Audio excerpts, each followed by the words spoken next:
Sanmai. What is it? Where did it originate from? Well, in this video we will explain where Sanmai came from, what it means, and then we are going to make some. Sanmai translates to 3 flat things in Japan. This technique was dated all the way back to the Han Dynasty of 202 BC, roughly 2,000 years ago, even dating back before Jesus was killed on the torture stake. And in this video, me and my younger brother is going to replicate this process, but we will be adding copper into the mix, which therefore will change the name to kumai. Stick around to the end, because we are going to discover the secrets of forging Sanmai, or I should say, kumai, steel.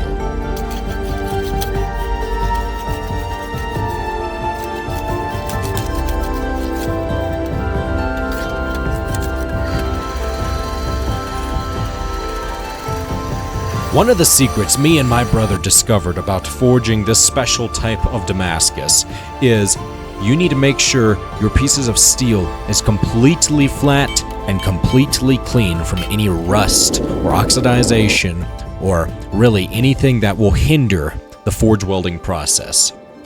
And today we have modern day machines that can help us get that process done in a matter of minutes. Imagine what it would have been like 2,000 years ago. After we got the steel and the layers cleaned up, we have to make sure they're not going to move around whenever you are forging them. So we took some baling wire and wrapped it as tight as we could. I do not have access to a welder, but baling wire will do.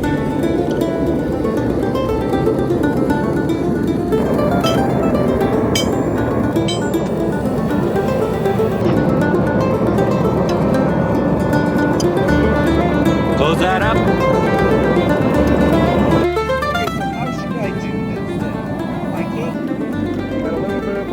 To this one. How about a lot? Yeah, how about a lot? Seems I don't have a welder to seal all this up. Borax is a very important step in making Sanmai or any kind of Damascus. What that does is it seals up any cracks with a molten glass so that way it is an easy forge weld and there's no delaminations.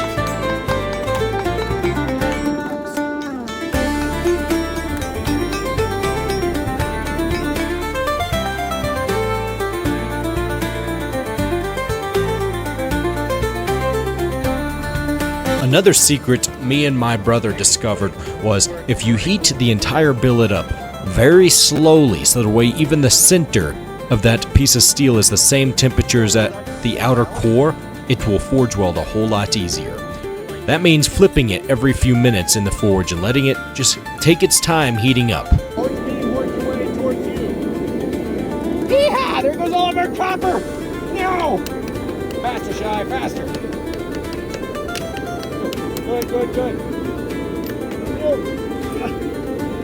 Once you're working with basically molten copper, once you first pull it out of the forge, in case you get it too hot like I did, you want to hit it very lightly. In fact, so lightly it feels like you're not even moving that steel. What that will do is make sure your copper doesn't spray out the sides and you no longer have copper in your piece of steel. Better whack that thing!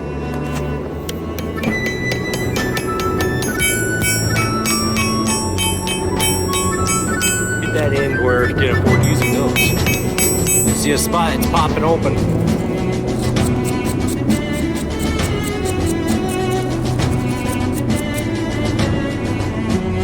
Go. Nothing better than forging steel on the cool night sky.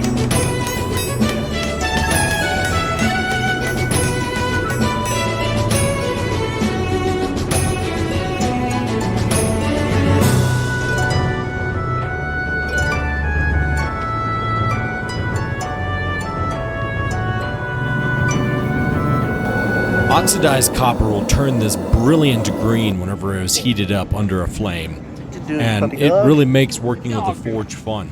Seems how green is my favorite color after all. Okay, now hammer on it, quick.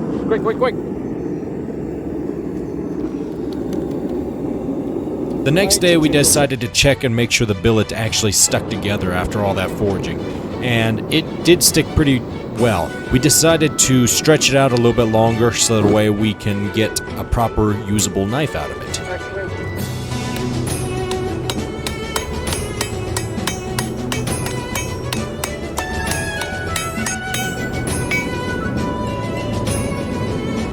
Keep hammering, the lighting is really good.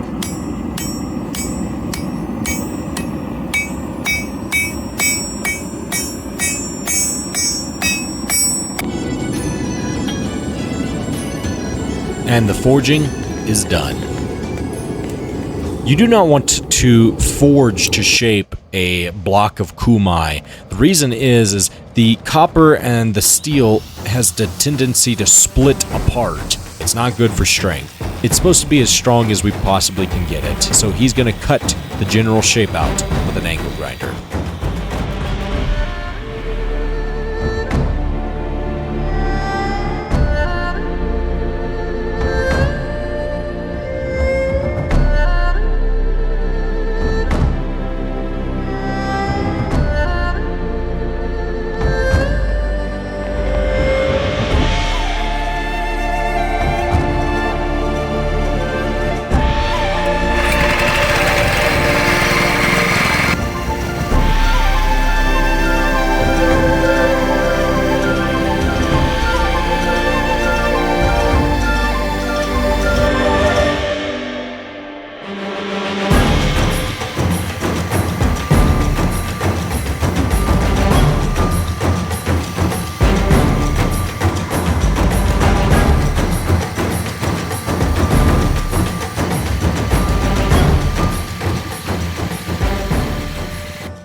We are not traditional Japanese swordsmiths, as you can tell, but traditionally they would sign their names, the date, and the location where the sword was made on the tang of the knife or sword.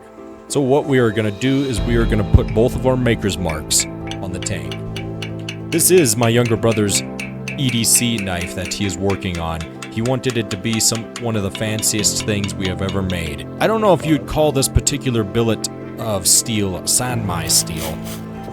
We did use 3 different stacks of steel. Forge welded those 3 stacks together, then forge weld those 3 pieces of sanmai into one piece of Damascus steel.